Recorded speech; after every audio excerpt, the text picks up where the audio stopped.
Hello there and welcome back for a tactical video. Well, to some extent strategical. But let's not get bogged down into the details already. It's been a while since I did anything like this, so feel free to let me know in the comments if you think it's a good idea or not.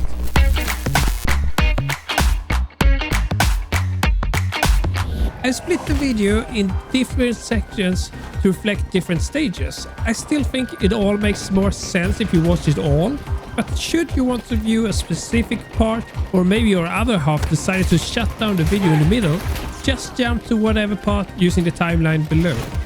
Exposure Breakthrough is normally played with 64 players, with the Russians attacking a Canadian research facility defended by the Americans.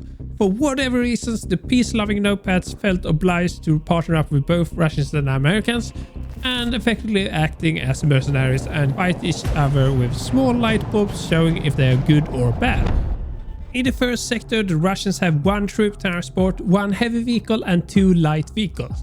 As the defenders only have 2 light vehicles, it makes sense to have something set up to dominate infantry, but you can pretty much pick whatever you want.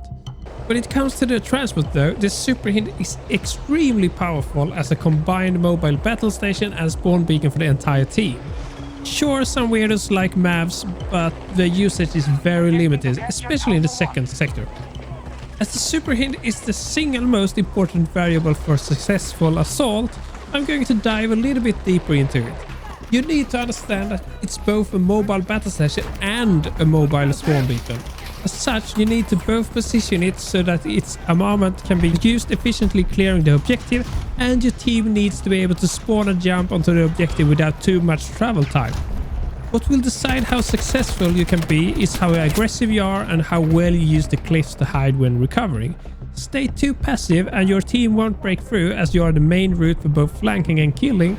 Be too aggressive and not enough players can get onto point, and you will of course die.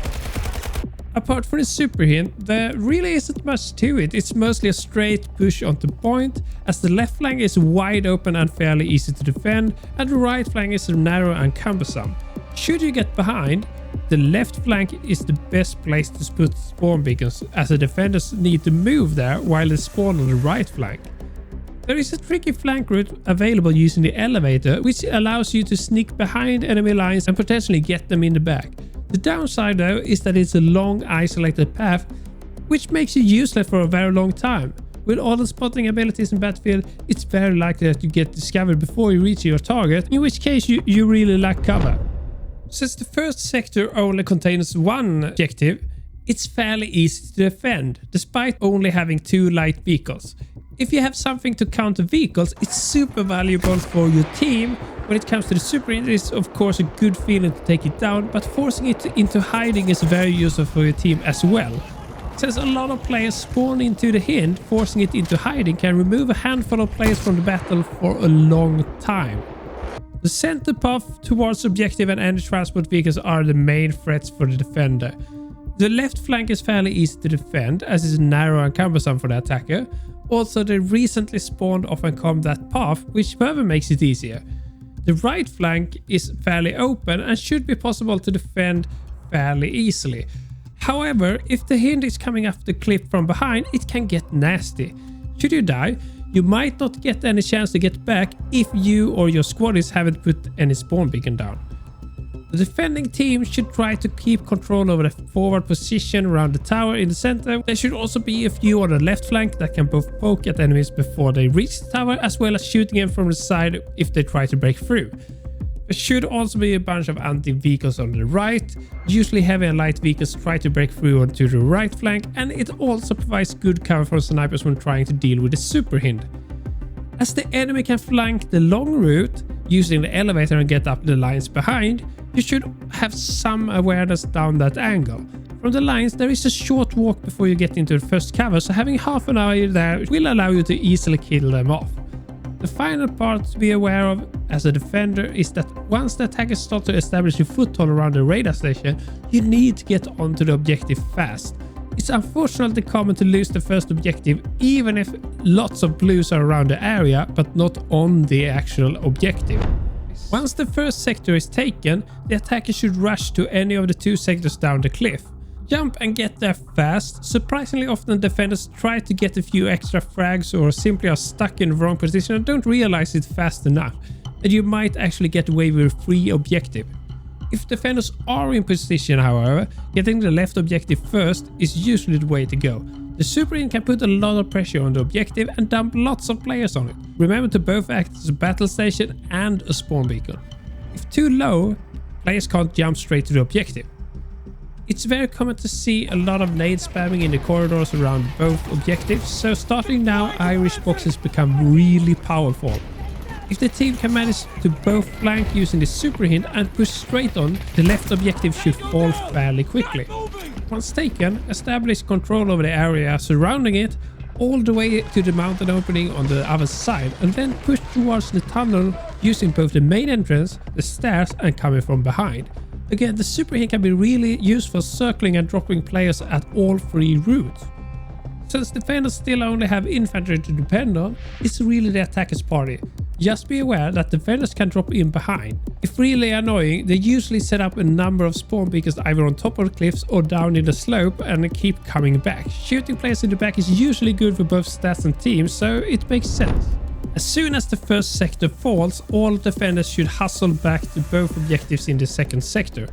If you are the sneaky kind, you can put a spawn beacon on the hillside, on top, or even to the far left and drop down over and over again. You risk getting sandwiched by the attackers, but usually you can cause a lot of mayhem shooting players in the back when they try to attack either objective.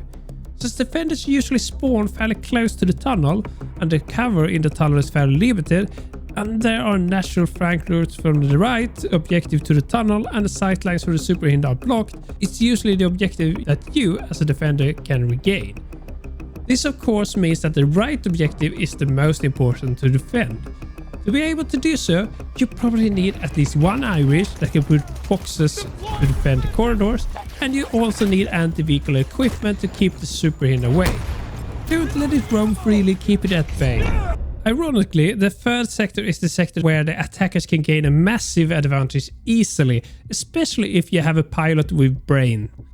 Since aircrafts have a larger box of combat area, the super hint can go into position and start to drop attackers on the final objective before the counter is ready.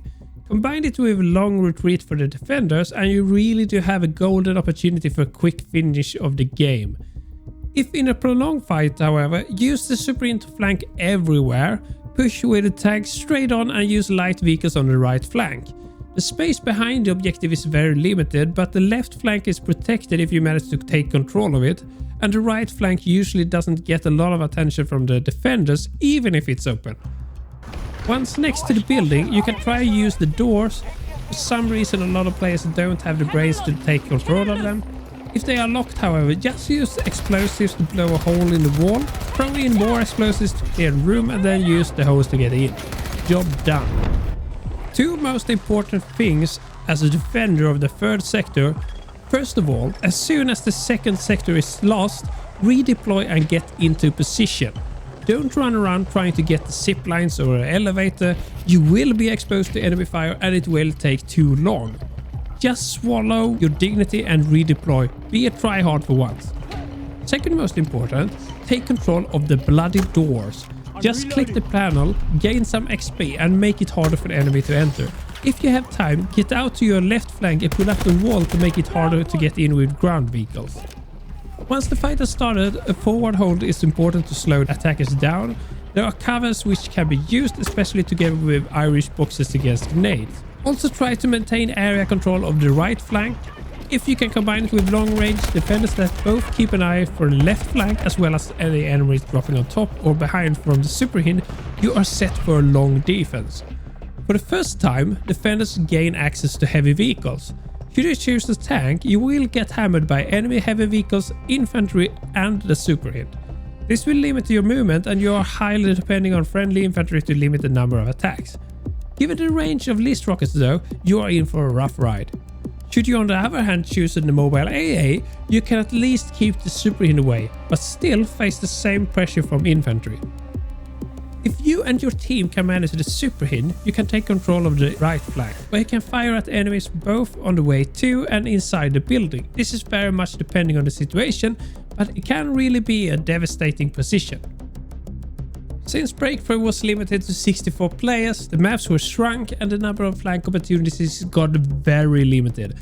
Add the decreased number of vehicles and the complexity decreased a lot. For that reason, I don't have much more to say about neither the offensive nor the defensive exposure.